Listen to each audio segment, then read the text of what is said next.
तो 10th standard खत्म, अब 11th स्टैंडर्ड की बारी।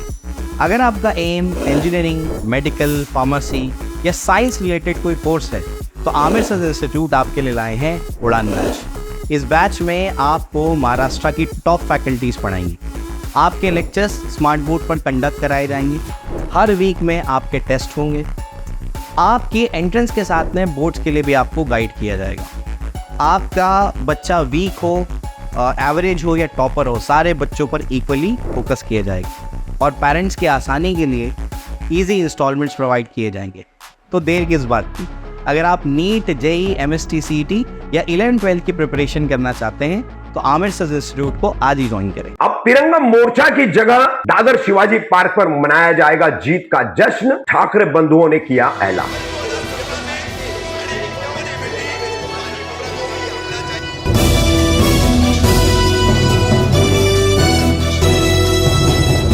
मैं रफीक कामदार, हिंदुस्तानी रिपोर्टर में आपका स्वागत है। नीट पेपर लीक कांड के बाद से जंतर मंतर पर सीजेपी के शुरू हुए प्रदर्शन को समर्थन देते हुए ठाकरे बंधु, शिवसेना यूबीटी के उद्धव ठाकरे, महाराष्ट्र नवनिर्माण सेना के राज ठाकरे, ये लगातार अपनी सक्रिय भूमिका इस आंदोलन के पीछे निभा रहे थे और इन्होंने 24 जुलाई को एक प्रेस कॉन्फ्रेंस करके ऐलान किया था कि 26 जुलाई रविवार को वो दादर शिवाजी पार्क से सिद्धि विनायक मंदिर, जो दादर में ही है, वहां तक एक मार्च निकालेंगे जो तिरंगा मार्च होगा। लेकिन अब इस कार्यक्रम में धर्मेंद्र प्रधान शिक्षा मंत्री के इस्तीफे के बाद बदलाव किया गया है। अब तिरंगा मार्च नहीं होगा बल्कि जीत का जश्न होगा और सीजेपी के आगे के जो भी आंदोलन के फैसले होंगे उसमें इनका समर्थन होगा। तो किस तरह से धर्मेंद्र प्रधान के इस्तीफे के बाद दोनों ठाकरे बंधुओं ने प्रेस कॉन्फ्रेंस कर यह पूरी जानकारी दी है, सुनिए।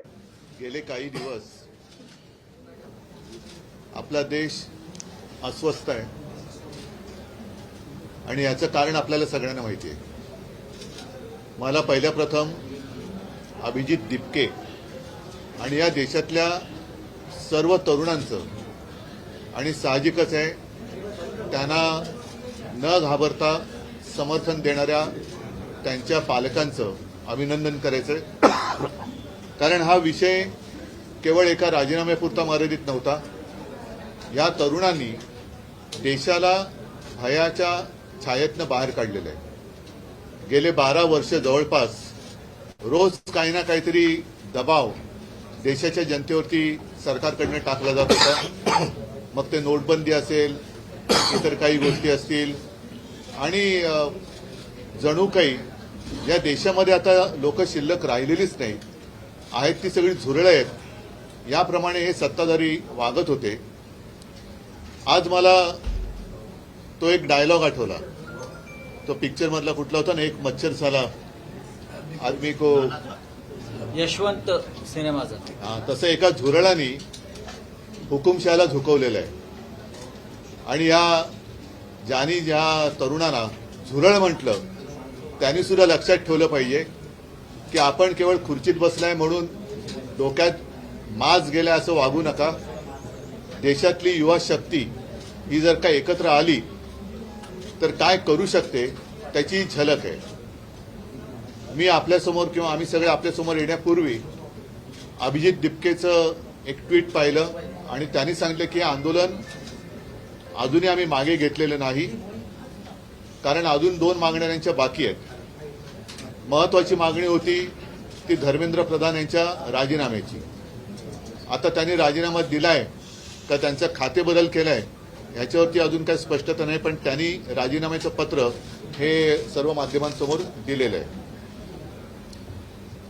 आता हे झाल्यानंतर याविषयी जे प्रश्न निर्माण झालेले आहेत त्याचं पुढे काय होणार, कारण या आंदोलनाच्या दरम्यान भाजप सरकारचा एक बिभत्स, भीषण, गुन्हेगारी प्रवृत्तीचा चेहरा हा संपूर्ण जगासमोर आलेला आहे। ज्या पद्धतीने तरुणांवरती लाठ्या चालवल्या गेल्या, ज्या पद्धतीने तिथे आलेल्या युवतींवरती हात उचलला गेला।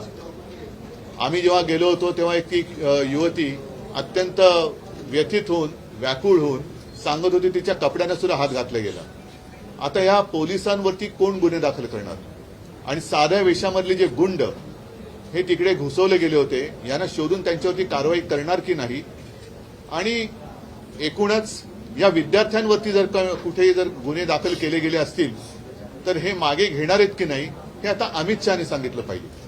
कारण या पोलिसांवरती ज्यांनी दंडुकेशाही केली, या तरुणांवरती लाठ्याकाठ्या चालवल्या, त्यांच्यावरती जर का कारवाई होणार नसेल तर मग कदाचित ही तरुणाई आता धर्मेंद्र प्रधानांकडनं अमित शहाकडे त्यांचा मोर्चा वळवल्याशिवाय राहणार नाही. असो, मला असं वाटतं की या तरुणांना खास धन्यवाद दिले पाहिजेत. याचं कारण असं, परत एकदा सांगतो की या देशामध्ये जणू काही आता लोक राहतच नाहीत. ही सगळी झुरळं आहेत. आपण काही केलं, कशीही मस्ती दाखवली तरी हे चालून घेतली जाते. हा जो काही एक समज किंवा हा जो एक भ्रम भारतीय जनता पक्ष आणि त्याच्या मस्तवाल सत्ताधाऱ्यांनी निर्माण केला होता, ते चित्र यांनी भुईसपाट करून टाकलेले आहे. म्हणून यांना मी पुन्हा एकदा धन्यवाद देतो की या देशामध्ये आधुनिक क्रांतीची खिंडगी विझलेली नाही. आधुनिक क्रांतिकारक जन्माला येऊ शकतात, त्याची एक चुणूक या निमित्ताने संपूर्ण जगाला आपल्या देशातल्या तरुणांनी दाखवून दिलेली. उद्याचा मार्च आहे हा नक्की होणार आहे. कारण हे एक महत्वाचं पाऊल आहे. अनेक वर्षानंतर लोक आपल्या भावना व्यक्त करायला लागलेले आहेत आणि मी तमाम जनतेला आवाहन करतो, जसं काल सुद्धा आपण पाहिलं असाल की आम्ही असा विचार केला होता की उद्या जर का आम्ही मोर्चा काढतोय तर कालचा कार्यक्रम कशाला करायचा. पण हे जाहीर झाल्याबरोबर आदित्यला काय, अमितला काय, असंख्य लोकांनी संदेश पाठवला आणि सांगितले की नाही, आम्ही उद्या पण येणार आणि रविवारी पण येणार. आता तर धर्मेंद्र प्रधान यांचा राजीनामा झालेला आहे. त्याच्यामुळे ही युवा शक्तीची ताकद ही मोठ्या प्रमाणावरती उद्या मुंबईतून तमाम जनतेला किंवा तमाम दुनियेला आपण दाखवली पाहिजे. म्हणून उद्याचा जो काही मोर्चा आहे त्या मोर्चाच्या ऐवजी आपण काय नेमकं करतो ते राज सांगेल. पण उद्याचा कार्यक्रम हा असाच राहील, जसा पहिला ठरवला होता तसा. तिकडे जमू, पुढचं राज सांगेलच. पण या पुढच्या आंदोलनाची दिशा मी अभिजितला सांगणार आहे, कारण त्याच्याबरोबर मी फोन करण्याचा प्रयत्न करतोय. कदाचित तिथलं नेटवर्क जाम झालं असू शकेल. तिथे जामर लावलेत. त्याच्यानंतर त्यांच्याशी बोलून अभिजित आणि त्याचे सहकारी काय ठरवतील त्याच्याप्रमाणे सगळेजण पुढे जातील. उद्या शिवाजी पार्क मैदानामध्ये वीर सावरकर मार्गावरती तिथेच व्यासपीठ असेल. उद्या तिथून सिद्धिविनायकला जे जाणार होतो तर तिथेच असेल आणि तिथेच सगळेजण जमतील. आणि तिथेच खरं तर हा या तरुणाईचा हा विजय आहे, खूप मोठा विजय आहे. याचं जर एका वाक्याचं वर्णन करायचं झालं तर या जेनझीनी सरकारच्या झिंज्या उपटलेल्या आहेत आणि त्यांना जमिनीवरती पूर्णपणे आणलेलं आहे. हा मला असं वाटतं खूप मोठा विजय या तरुणांचा आहे. त्याच्यामध्ये दिपकेंचा त्याच्यामध्ये खूप मोठा वाटा आहे. आणि जे आज राजीनामा कधी कुठच्याही गोष्टीला मस्तवालपणे उत्तर देणारं जे सरकार आहे त्या सरकारला माघार घ्यावी लागली एवढ्या मोठ्या प्रमाणावरती. एवढं मोठं आंदोलन आज देशभर उभं राहिलंय आणि त्याचा जल्लोष मला असं वाटतं होणं गरजेचं आहे. आणि त्याच्यासाठी म्हणून उद्या सगळेजण शिवाजी पार्कला तिथे जमतील. आतापर्यंत जो रोष होता तो केवळ धर्मेंद्र प्रधान यांच्यावर नव्हता, तर आता रोष जो आहे तो पंतप्रधान यांच्यापर्यंत. मी कालच म्हटलं होतं की हा जो राग आहे आता हा प्रधानांवरून पंतप्रधानांवरती गेलेला आहे. आणि एक गोष्ट तुम्हाला सांगतो की याच्या पुढचे जे काही निर्णय आहेत हे मला असं वाटतं अभिजित दिपके हे जे घेतील त्याला आमचा पूर्णपणे पाठिंबा असेल. त्यांनी ह्या गोष्टी सुरू केलेल्या आहेत, निर्णय त्यांनीच घ्यायचा आहे आणि ते जे ज्या प्रकारचे निर्णय घेतील त्याला मला असं वाटतं देशातला तरुण पाठिंबा देईल. साहेब, ही घटना राजीनाम्याचं पत्र दिल्यानंतर देवेंद्र फडणवीसांना अमित शहानी दिल्लीत बोलवून घेतलेलं आहे. कदाचित महाराष्ट्रामधून पुढचा शिक्षण मंत्री असण्याची शक्यता वर्तवली जाते. तर याच्यावर तातडीने बोलवून घेतलं. तुम्हाला काय वाटतं? तुम्हाला जेवढी बातमी कळली तेवढीच आम्हाला कळली. ह्याच्या पलीकडे आम्हाला काहीच माहित नाही. राजसाहेब आणि उद्धवजी, तुम्ही महाराष्ट्रातले प्रमुख राजकारणी आहात. असं अचानक तातडीने देवेंद्र फडणवीसांना दिल्लीत त्यांचे पक्षश्रेष्ठी बोलवतात धर्मेंद्र प्रधानांच्या राजीनाम्यानंतर. तुमचा अंदाज काय? नाही काय, हे बघा आता हे इतक्या वेळा गेले आहेत आजपर्यंत, बरं का. त्यांच्यामध्ये तर इतकं ती चुरस आहे की शिंदे गेले की मग ते आले परत की फडणवीस जातात, फडणवीस आले की मग शिंदे जातात. त्याच्यामुळे हे खूपदा झालेलं आहे. आत्ताच्या सिच्युएशनमध्ये हे का गेलेत हे मला असं वाटतं त्यांनी सांगितल्याशिवाय आपल्याला कळणार नाही किंवा तिकडे काय वरती निर्णय झाल्याशिवाय आपल्याला आत्ता काही कळणार नाही. कारण जशी तुम्ही आत्ता बातमी ऐकली तशी आम्ही पण आत्ताच ऐकलेली आहे. त्याच्यामुळे आता याच्यावरती आत्ता या क्षणाला काय बोलण्यात अर्थ नाही. मन की बात होणार असं काहीतरी म्हटलं जातं. मन की बात होणार असं म्हटलं जातं. खरं चला सरन्यायाधीशांचा कशा प्रकारे आभार मानून, कारण त्यांच्या जे का सोनम वांगचुक सरन्यायाधीशांच्या जे का बोलण्यावरून हे सगळं उभं राहिलं त्यांचे नाही, सोनम वांगचूक यांना धन्यवाद आम्ही दिलेच आहेत. कारण मधल्या काळामध्ये ते स्वतः येऊन मला भेटूनही गेले होते. त्यांना तिथून त्यांचं अपहरण करण्याच्या 1-2 दिवस आधी मी त्यांच्याशी फोनवरून बोललो सुद्धा होतो. मी स्वतः त्यांना विनंती केली होती, पण सोनम वांगचूक त्यांच्या उपोषणावरती ठाम होते. 26 दिवस एका विषयासाठी उपोषण करणं ही सारी गोष्ट नाहीये. आणि ज्यांनी या युवकांच्या पाठी आपली शक्ती उभी केली त्या सगळ्यांना मी धन्यवाद देतो. आणि एक गोष्ट नक्की की आता यापुढे या देशात आपण हुकुमशाही करू शकत नाही, आणू शकत नाही, हे ह्या एका घटनेने अधोरेखित झालेलं आहे. ज्या वेळेला हुकुमशाही करण्याचा प्रयत्न करेल त्यावेळेला हे तरुण त्याला चिरडून टाकल्याशिवाय राहणार नाही.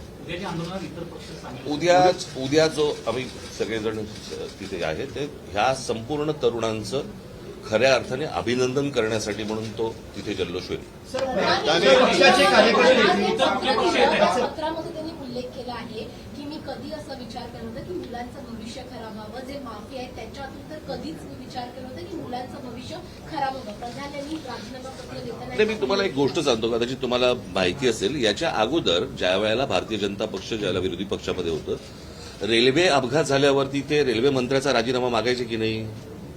रेल्वे मंत्री बसला असायचा का ड्रायव्हिंग सीटवर? बरोबर की नाही?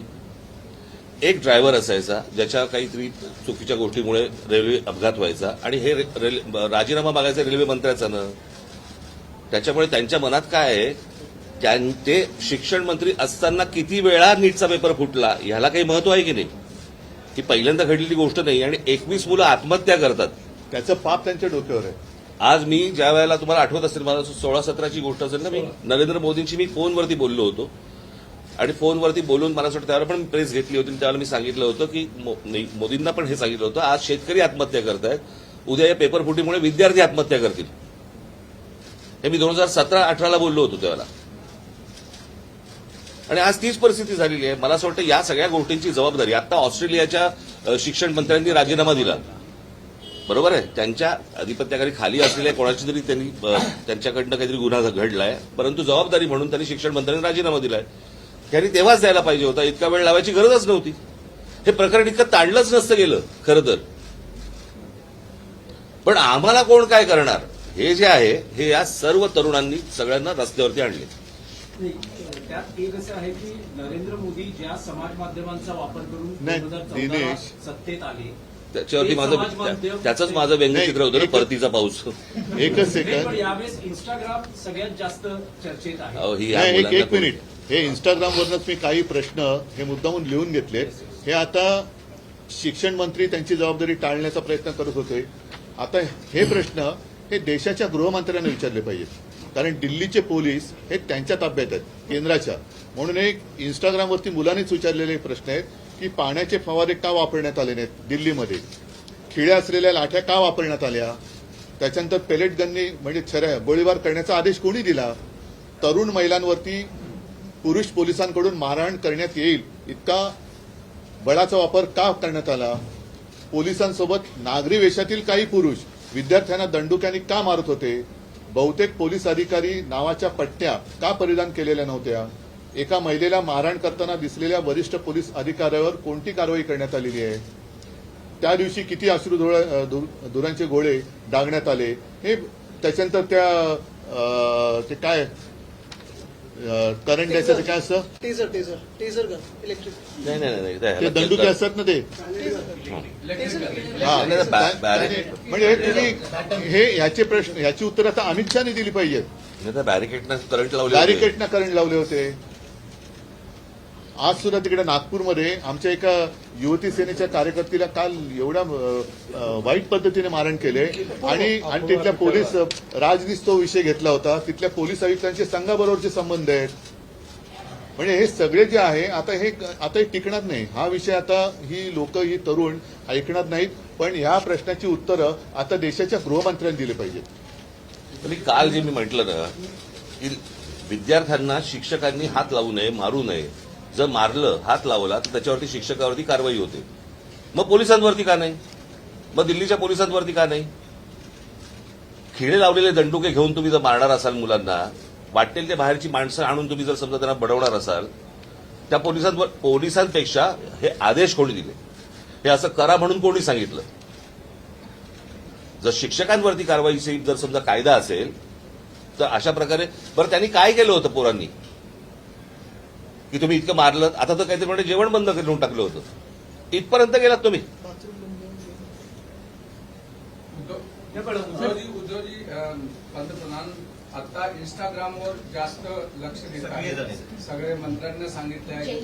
नाही, मला असं वाटतं, ऐका एक गोष्ट अशी आहे की स्वतःचं घरदार सोडून दुनियादारी करणाऱ्यांनी मरे घरी पण लक्ष देण्याची गरज आहे. स्वतःची घरं पण त्यांनी सांभाळण्याची गरज आहे.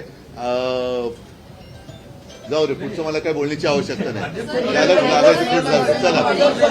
इतर ज्या दोन मागण्या तुम्ही आता म्हणालात नाही, ह्या त्यांनी केलेल्या आहेत आणि त्यांच्यासोबत आम्ही आहोत. देखील गुन्हे दाखल झाले, तसेच मुंबईला देखील गुन्हे झाले. साहेब तुम्ही पण ते मला असं वाटतं मी तरी ते एखादा कुठच्या तरी एक गोष्ट झाली. परंतु मी तुम्हाला एक गोष्ट सांगेन, मुंबई पोलीस आणि महाराष्ट्र पोलिसांचे मी आभार मानेन की त्यांनी उत्तम पद्धतीने संपूर्ण सिच्युएशन परिस्थिती हाताळलेली आहे. अशी कुठचीही परिस्थिती महाराष्ट्रामध्ये आज मुंबईत होत आहे, पुण्यामध्ये होत आहे किंवा इतरत्र कुठेही असा महाराष्ट्र पोलीस किंवा मुंबई पोलिसांकडनं गोष्ट झालेली नाही. मी खास करून त्यांचं अभिनंदन करेन की त्यांनी उत्तम प्रकारे त्यांची जबाबदारी पार पाडली. उद्धवजी, राहुल गांधींनी सुद्धा पंतप्रधानांच्या घरासमोर आंदोलन केलं होतं. त्यांच्याशी याच्यानंतर आज काय झालं, त्याच्यानंतर फोनवर काही बोलणं झालं? थांबा ना, आता एवढा मोठा विषय. चल, धन्यवाद.